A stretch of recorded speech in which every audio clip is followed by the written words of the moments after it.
Bonjour à toutes et à tous, bienvenue sur Medi 1 TV. Nous sommes ici au grand stade de Tanger, le plus grand stade du royaume qui va accueillir bientôt le prochain match des Lions de l'Atlas. Ce sera face au Mozambique, un match amical de préparation pour la Coupe d'Afrique des Nations. Un stade également qui accueillera les matchs du Sénégal. Pour en parler de ce bijou technologique, comme l'a qualifié le président de la FIFA, nous avons la chance d'être avec Anwar Amaoui, architecte en charge du projet. Bonjour Anwar. Bonjour.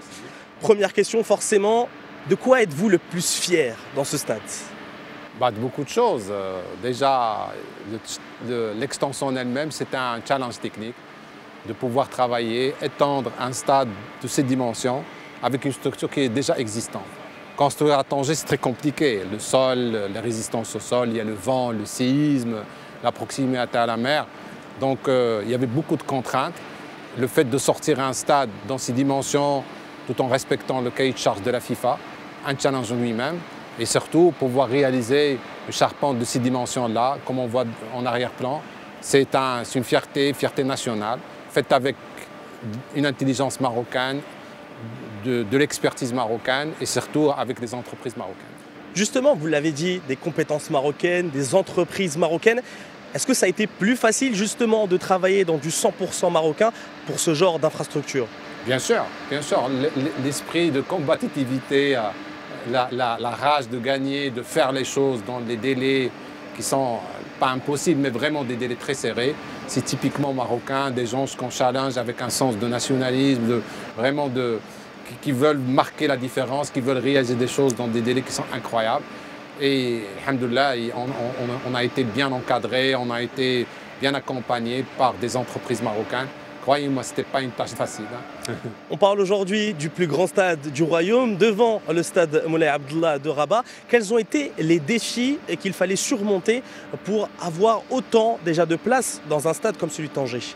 Comme on a dit tout à l'heure, le stade il avait déjà une certaine capacité. Le stade, après la première extension, est arrivé à 65 000 plus ou moins de chaises.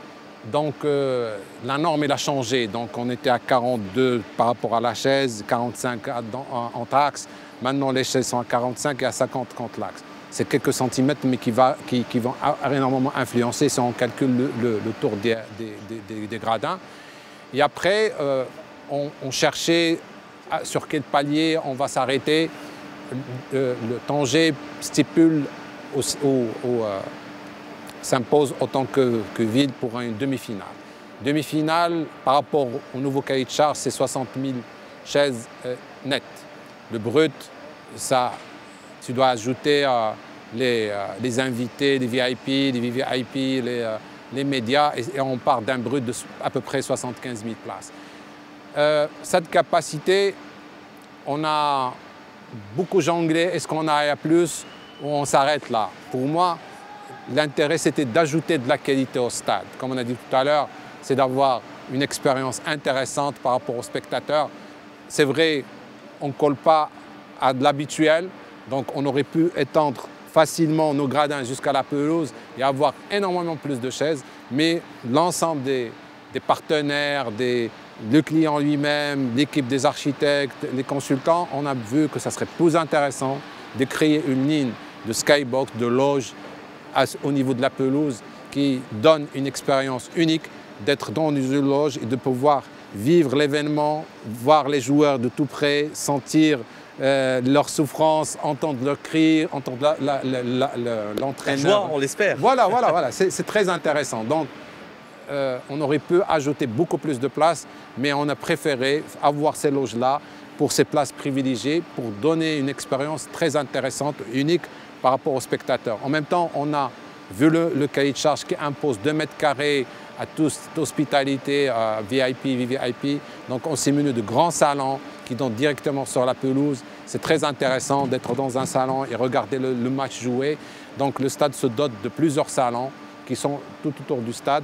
Encore une fois, augmentant la qualité de l'expérience d'un jour d'un match. Vous le dites justement, on aurait pu augmenter la capacité du stade encore plus, mais l'objectif était d'améliorer l'expérience au maximum. Quels ont été pour vous les détails qui ont fait que l'expérience pour vous elle est encore meilleure dans ce stade? C'est surtout cette proximité au gazon, donc les skybox.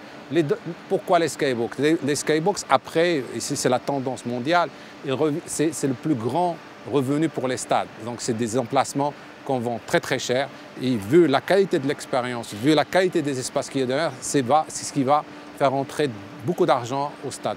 Le stade, c'est un bâtiment magnifique, mais qui a besoin de beaucoup de sous pour le faire fonctionner. Donc c'est intéressant d'avoir des sources variées pour pouvoir maintenir des équipements de cette qualité. Ces skybox vont être l'élément différent, ce qui donne ce caractère particulier de Stade de Tanger. Je suis sûr des gens vont venir, ils vont sentir cette expérience, ils vont apprécier. Aujourd'hui, on est au Grand Stade de Tanger, on n'a pas l'impression, on a l'impression d'être dans un des grands stades européens. Vous avez visité beaucoup de stades durant ces dernières années pour venir travailler sur cet entre-là. Vous êtes parti en Amérique, vous l'avez dit, en Europe, en Asie. Quels ont été les stades qui, selon vous, se rapprochent le plus, en tout cas aujourd'hui, du Grand Stade de Tanger? Là, on est surtout sur un style américain. Comme on a dit tout à l'heure, il y a le Mercedes-Benz qui a un bijou qui va être bientôt dans le Mondial 2026. Donc, qui a cet exemple de loge près du gazon. Et sincèrement, avoir une charpente, par exemple, qui ressemble beaucoup au stade américain. Donc au début, l'exemple, c'était des stades européens, mais là, vraiment, les stades américains, ils ont marqué un pas. Aussi les stades de Qatar. Par exemple, ce choix de faire de la toile au lieu de la toiture métallique, c'est un choix qui devient... Et surtout, c'était une réponse à une contrainte par rapport à la longueur de notre charpente qui fait 85 mètres. C'était très difficile de la faire en tôle, donc on a préféré faire la toile. Déjà, faire une charpente aux toiles avec ces dimensions, avec câble, c'est une première au Maroc. C'est une expérience nouvelle.